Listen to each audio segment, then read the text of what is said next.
짜라짜짜짜짜짜라짜짜스 just. 자, 환율.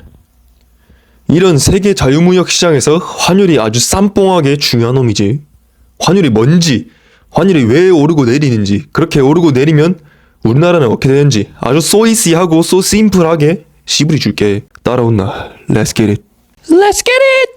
자, 그래서 환율이 뭐냐? 쉽게 말하면 돈의 교환 비율이다. 어떤 돈을 또 다른 돈이랑 바꿀 때 어느 비율로 바꾸냐 이거지. 자, 이때 바꾸는 돈의 유형이 두 가지가 있어. 같은 돈으로 같은 돈을 바꿀 수 있고 같은 돈이랑 다른 돈을 바꿀 수 있는 거지. 그렇게 두 가지. 자, 이건 쉽게 말해서 그런 거고, 다시 말하자면 같은 화폐, 한 나라의 돈과 그 나라 돈으로 바꾸는 경우가 있고 한 나라의 돈과 다른 나라의 돈을 바꾸는 경우가 있다 이거지. Just baby. 이런 돌대가리, 아니 계란 대가리를 봤나. 자, 첫 번째 경우는 말이야, 예를 들면 우리나라 돈, 한국 돈과 한국 돈을 바꾸는 경우지. 근데 이게 뭔 말인가 싶지? 이건 환율 얘기는 아니야. 그러니까 돈의 교환 비율의 유형을 얘기하고 있는 거야. 자, 다시 돌아와서 더 자세히 씹으려 보자면 현재의 돈과 미래의 돈을 바꿀 때를 말한다 이거야. 그때 교환 비율을 다른 말로 금리라고 하는 거지. 금리. Just baby. 자, 그러니까 일단 그 정도만 알아놓고, 이런 씨부럴 버르장머리 없는 계란 대가리 새끼. 자, 그러면 두 번째 경우, 이제 진짜 환율에 대해 얘기해보자고. 우리나라 돈이랑 다른 나라 돈을 바꿀 때 비율을 환율이라고 한다 이거야. 이런 게 왜 생겼냐 하면, 물건 거래할 때 옛날엔 그냥 집 앞에서 물건 사는데 이제 외국 물건도 사는 세상 아이가. 다시 말해서 저 멀리 바다 건너 날아와도 거래를 하기 시작하면서 이 환율이 생겼다 이거지. 우리나라도 1,000원짜리 10,000원짜리 지폐가 있다 아이가. 그럼 바다 건너 금마들도 지그들만의 돈, 화폐가 있을 거 아니야. 그러면 거래할 때 돈을 줘야 된다 어카노. 미리 네가 우리나라에서 물건을 가지고 일본으로 가. 그러면 일본 아들이 네 물건 살 때 우야겠노? 무슨 돈 내밀겠노? 지그들 돈 엔화 내밀겠지. 엔화 그걸 들이밀 거란 말이야. 만약 러시아 가서 물건 팔면 러시아 돈 줄 거고, 북한 가서 뭐 그러면 북한 돈 줄 거다 아이가. 그러면 뭐 화폐 콜렉터도 아니고 그 매번 다른 나라 놈들이랑 거래를 할 때 금마도 돈 종류별로 가지고 있을 수도 없잖아. 한 놈들이랑만 거래한 것도 아니고. 그러면 어떻게 하겠노? 뭐가 필요하겠어? Just baby, let's get it. 그렇지, 마냥 계란 대가리는 아니네. 그래, 바로 그 기준이 되는 돈을 기축통화라고 한다 이거야. 기축통화 따라해봐. 기축통화. I say 기축, you say 통화. 기축. 그 기축통화는 특정 나라의 돈을 기준으로 하자 해서 정했지. 옛날에는 미국이랑 영국 놈들 돈으로 했는데 지금은 미국 놈들 돈, 달러가 기준이지. 물론 유럽 아들은 지그들끼리 똥돌 뭉쳐가 뭐 유럽 연합, EU 뭐 그래가지고 뭐 지그들끼리 쓰는 돈이 있긴 한데, 어쨌든 달러가 통 대가리다 이거야. 막 배경 설명하는데 힘 다 쓰겠노. 어쨌든 다시 처음으로 돌아와서, 환율이 뭐다? 돈과 돈의 교환 비율이다. 무슨 돈과 무슨 돈? 우리나라 돈이랑 다른 나라 돈과의 교환 비율이다. 근데 중요한 건 무슨 돈이다? Let's get it! 아바이가 말하고 있는데 정답. 근데 그 기축통화가 뭐다? Just baby! 그렇지. 자, 그러면 중요하게 봐야 되는 환율이 우리나라 돈 원화랑 미국 놈들 달러 교환 비율, 환율이다 이거야. 전 세계에서 달러를 쓴다는 건 달러가 그만큼 신뢰할 수 있다, 믿을 수 있다 이거야. 우리나라도 우리나라 사람들끼리 그 세종대왕님, 신사임당 누님이 돈이 될 수 있는 것도 그 돈을 신뢰할 수 있으니까 그 종이 쪼가리가 돈이 되는 거지. 여기서 틈새 레슨. 신뢰가 곧 돈이다 이거야. 어쨌든 달러가 중요하다. 자, 그러면 환율 개념 설명 끝났고 다음으로 넘어가서 환율은 어떻게 just 이런 계란 대가리. 자, 교환 비율. 환율은 어떻게 정해지나 가보자고. 진짜 그 이유는 많아. 우리나라 금리, 우리나라에 대한 외국 놈들 투자 뭐 많은데 그건 결국 현상적인 이유고 본질적으로는 딱 한 가지다 이거야. 뭘까? Just baby. 그럴 수 있지, 계란 대가리. 자, 환율이 뭐라 그랬어? 교환 비율이랬지. 자, 교환, 돈과 돈을 바꾸는 거잖아. 쉽게 생각하면 돼. So easy thinking. 니는 평소에 돈과 물건을 교환하고 있는 거고, 그때 물건을 산다 그러지. 돈이랑 물건을 바꿀 때 돈을 내미는 입장에서는 그 물건을 산다고 그러지. 이것도 똑같다 이거야. 돈으로 돈을 사는 거지. 근데 네가 물건 살 때 가격이 있지. 근데 그 가격은 일반적으로 변화제. 그때 가격이 왜 변해? 이건 알겠지? Just baby. Just. 그렇지. 네가 네 동족 놈들 한 판에 30개 담긴 네 동족 새끼들 살 때 6,000원이었는데 닭들이 상태가 안 좋아서 골골대. 그래갖고 똥을 적게 싸. 계란을 적게 싸. 그러면 계란 양이 줄어들지? 근데 네가 여친한테 빵 구워주겠다고 계란을 꼭 사야 돼. 그러면 돈을 더 주고서라도 계란을 사야겠지? 그만큼 계란은 각자 사람들한테 가치가 다르고 웃돈 얹어서라도 사고 싶은 사람이 있을 거다 이거지. 그러면서 돈을 더 주고서라도 사니까 가격이 오르는 거야. 공급량을 줄었잖아. 계란이 똥을 안 싸. 네 동족들을 별로 안 싸짓긴단 말이야. 그렇게 공급이 부족한 상황인데 사람들이 원래 수요가 있을 거 아니야. 원래 수요가 있는데 그만큼 그 수요를 받쳐주던 공급량이 계란 사고 싶어하는 사람들이 있는데 맨날 평소에 맨날 100개씩 팔려. 그렇게 팔리고 있었는데 갑자기 80개로 공급이 들어온 거야. 80개만 팔아. 그럼 나머지 20개를 부족하잖아. 20개가. 그럼 그 20개를 부족한 사람 중에서 80개밖에 없으니까 100개를 사려고 사는 사람들이 있는데 원래는 80개밖에 없으니까 누군가는 돈을 더 주고서라도 그 계란을 살 거란 말이지. 그러니까 가격이 자연스럽게 오른다 이거지. 근데 보통은 원래 잘 거래되던 공급량과 가격이 있다가 거기서 공급이 좀에 줄어들면 웬만하면 가격은 좀에 올라. 사람들마다 지갑 사정이 다르니까 뭐 어쨌든 다시 환율로 돌아와서 그렇게 수요와 공급에 따라 가격이 정해지잖아. 이 돈과 돈의 교환에서도 똑같다 이거야. 우리나라 돈 원화랑 미국 놈들 돈 달러를 바꿀 때도 수요와 공급에 따라 그 교환 비율, 환율이 정해진다 이거야. 그러니까 우리나라에 외국 놈들 투자가 많아진다. 이건 뭐야? 우리나라 투자할라 치면 원화로 투자해야 되잖아. 그러면 달러로 원화를 사야겠지. 그럼 이게 뭐야?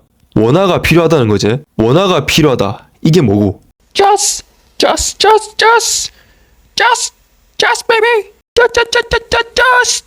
그렇지. 똘똘하네 계란 대가리. 외국 놈들이 원화를 사재끼니까 다시 말해 원화에 대한 수요가 생기니까 원화 가격이 오른다 이거지. 그러면 그 가격은 어떻게 표기할까?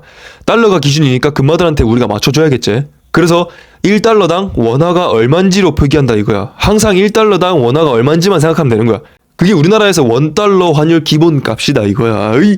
자 그러면 방금 원화 수요가 생긴다 했지. 그래서 원화값이 오른다 했지. 원화값이 오른다. 환율이 어째 되겠노? 환율이 오를까 내릴까? 힌트를 주자면 환율이 예를 들어 1달러당 1,000원이다. 환율이 오른다는 말은 1달러당 1,200원 이렇게 1,000원보다 위로 오르는 거고, 환율이 떨어진다는 거는 1달러당 800원 이렇게 1,000원보다 밑으로 내려간다는 거지. 자 그러면 원화 가격이 오르는 게 환율이 어떻게 되는 걸까? 오를까 내릴까? Just. Let's get it. 계란 대가리 새끼. 틀렸다. 잘 생각해봐라. 가격이 오른다는 게 뭔 말이고 그게 가치가 오른다는 거잖아. 그러면 원화도 가격이 오른다는 건 원화의 가치가 올라간다는 거지. 수요가 증가한다는 건 그만큼 사람들이 그걸 원하는 거고 그 말이 곧 가치가 올라간다는 거지. 가치가 올라야 가격이 오르는 거지. 그럼 다시 돌아와서 환율은 교환 비율이랬지. 환율은 교환 비율이랬지. 네가 한국에 놀러오는 미국이냐 생각해봐. 니한테 1달러가 있어. 그럼 원화로 바꿔야겠지. 이때 원화로 바꾼다는 건 원화를 산다는 거고 원화로 바꿔야 되는데 1달러당 800원 하는 거랑 1200원 하는 거랑 둘 중에 뭐가 더 원화가 싼 거고. Just. 그렇지. 1달러 줬는데 원화를 많이 주면 많이 줄수록 개꿀이잖아. 이때 많이 준다는 거는 그 가치가 낮다는 거지. 그럼 이제 알겠네. 1달러 줬는데 800원 받는 게 원화가 비싼 거지. 다시 물어볼게. 외국 놈들이 우리나라에 투자를 많이 하면서 원화가 많이 필요해. 그래서 달러를 다 원화로 바꿔. 그 말은 곧 원화의 수요가 그리고 가치가 증가한다는 거고 원화가 비싸진다는 거지. 그렇다면 이 상황에서 환율은 어떻게 된다? Just. 그렇지. 환율이 떨어진다 라고 말하는 거야. 그러니까 그 의미는 반대인 거지. 환율이 떨어지면 원화 가치는 올라가고 비싸지는 거고 환율이 올라가면 원화 가치가 떨어지고 싸지는 거지.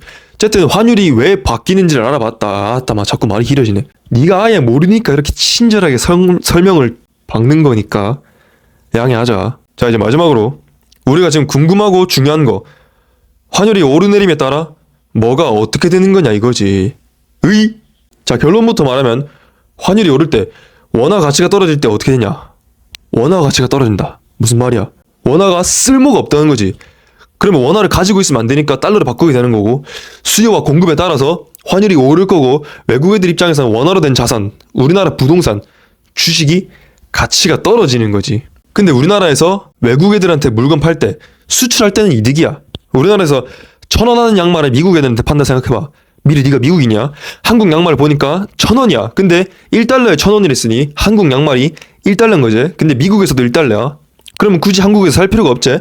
그러다가 환율이 1달러에서 2,000원으로 올랐어. 2,000원으로. 한국 양말은 1,000원이랬지. 그러면 달러로 얼마야? 0.5달러제. 1달러에 2,000원이니까 1,000원이면 0.5달러잖아. 그럼 한국 양말이 0.5달러인 거지.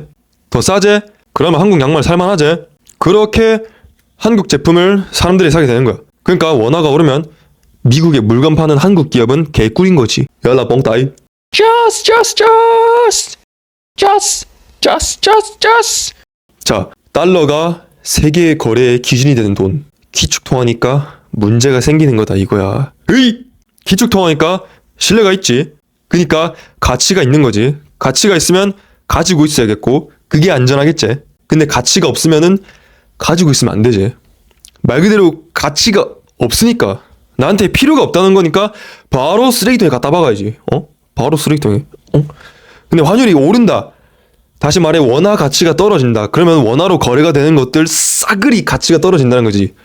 외국 애들 입장에서는 미리 네가 투자 목적으로 미국 집을 사놨어. 그건 달러로 샀겠지. 미국 달러 가치가 떨어져. 달러가 휴지 조각이래. 그럼 그 집이 투자 대상으로 가치가 있으려면 나중에 팔아야 그게 의미가 있지. 달러 가치가 떨어졌어. 근데 그 집은 달러로만 거래를 하잖아. 미국이니까. 그럼 누가 달러로 그 집을 살라 하겠어. 어이? 그 집이 가치가 있다고 해도 달러가 가치가 없잖아. 달러가 휴지 조각 되면 그 집을 가지고 있는 게 의미가 없잖아. 어이?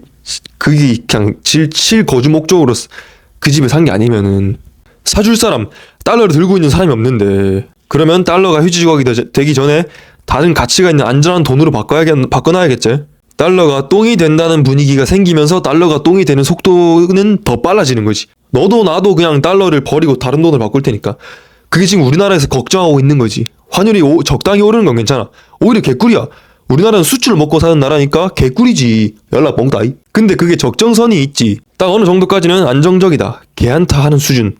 근데 요새 그걸 뚫고 막 계속 올라가. 막 몇 달 전만 해도 1,300원 초중반대였는데 지금 얼마 하노? 1,400원 중반대까지 갔어. 얼마 전에 거의 1,500까지 갔고 어쨌든 계속 오르고 있다 이거야. 어이? 자, 그러면 국가 부도의 날 루트로 갈 수 있는 거야. 원화가 조금씩 가치가 떨어지고 있어. 계속 떨어지고 있어. 그러면 외국 놈들이 내가 뭐를 생각하겠어? 얼라래요? 이것 보소. 원화가 똥이 되고 있네. 그러면 진짜 똥이 되기 전에 갖다 버려야겠다. 이렇게 하나 둘 갖다 버리면 또 환율 오르고. 그러면 이 정도는 개안치. 하던 놈들도 이러다 진짜 똥 되겠노? 하면서 금마들도 같이 원화를 갖다 버리기 시작하겠지. 그러면 방금 얘기했듯이 원화로 거래되는 것들, 특히 돈 되는 것들, 외국 놈들이 돈 벌려고 사나운 것들, 부동산, 주식 같은 거 원화로 거래되는 거니까 그것들 다 팔겠지. 한둘이 파는 게 아니니까 금마들이 떼거지로 갖다 버리면 우리나라 집값 다 꼬라박고 주가도 꼬라박는 거야. 의?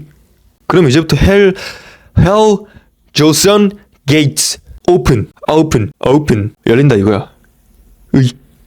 이 나라 한국에 달러가 없어지면 한국 기업들이 달러가 없으니까 외국 놈들이랑 거래 못하겠지.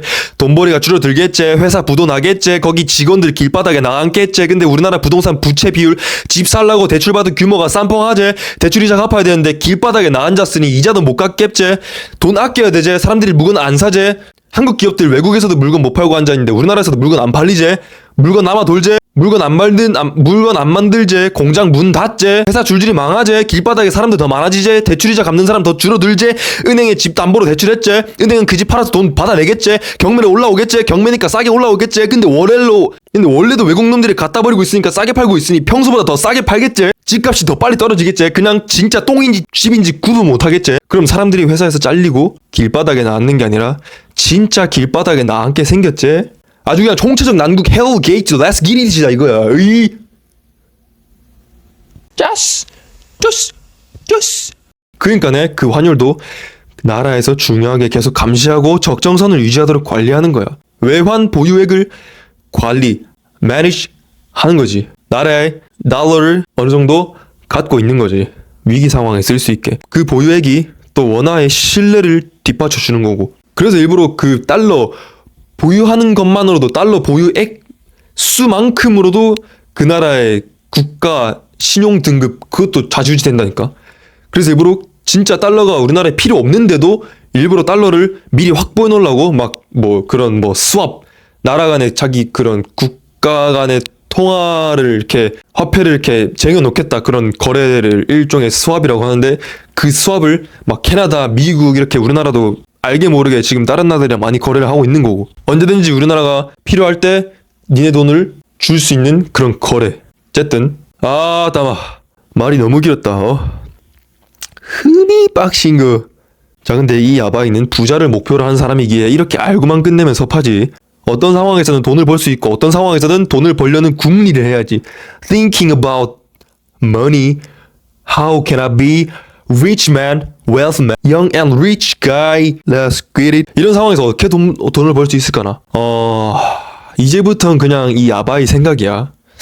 나는 이미 달러 자산을 가지고 있어서 크게 상관이 없어. 근데 돈을 더 벌려고 한다면 환율이 더 오를 거라 예상한다면 달러를 사놔야지. 원화 자산, 한국 자산 다 갖다 팔고 그렇게 달러를 가지고 있다가 헬게이트 오픈하고 베스트는 헬게이트 닫히기 직전에 달러를 팔고 원화로 바꿔서 1차적으로 환차익 레스키릿 하고 그렇게 많아진 원화로 똥값 된 주식 부동산 사모으는 거지. 이 헬게이트가 닫히기 직전이라 했으니 곧 회복된다는 게 전제 조건이고 그리고 지금은 환율 때문에 생긴 일이지. 문제의 본질을 봐야지. 부동산도 주식도 그 자체의 가치가 떨어진 게 아니라 외화 문제로 가격이 떨어진 거니까 결국 파격 디스카운트 이벤트 파격 할인 행사인 거지. 물론 주식은 헬게이트 열린 걸로 안 망할 주식 대기업 주식을 사야 되고 부동산은 주식처럼 휴지조각 되는 일이 없으니까 크게 상관없는 거고. 이런 부자 혁명 계획을 딱 떠올려 봤다. 간단하게. 물론 현금이 별로 없어서 바로 부자는 택도 없지만 3천만 원 갖고 뭐하냐. 그래도 돈을 좀 불릴 수는 있겠지. 물론 돈을 불리진 않더라도 지킬 수 있을 정도는 돼야겠지. 미리야. 이래서 돈 공부가 중요한 거고 미리 해놔야 되는 거다. 이거야. 으이! 돈을 더 벌고 불리지 못해도 내 자산을 지킬 수는 있어야 돼. 지금 세상에서 내 자산을 지키지 못한다는 건 거의 내 가정을 지키지 못한다는 게 돼버렸으니까. 꼭 가족의 가정이 아니더라도 1인 가구라도 나 혼자 산다 해도 나만의 가정이잖아. 나를 지키지 못한다는 거지. 내 삶을, 내 인생을 지키지 못한다는 거야. 자산을 지키지 못한다는 게. 알겠나?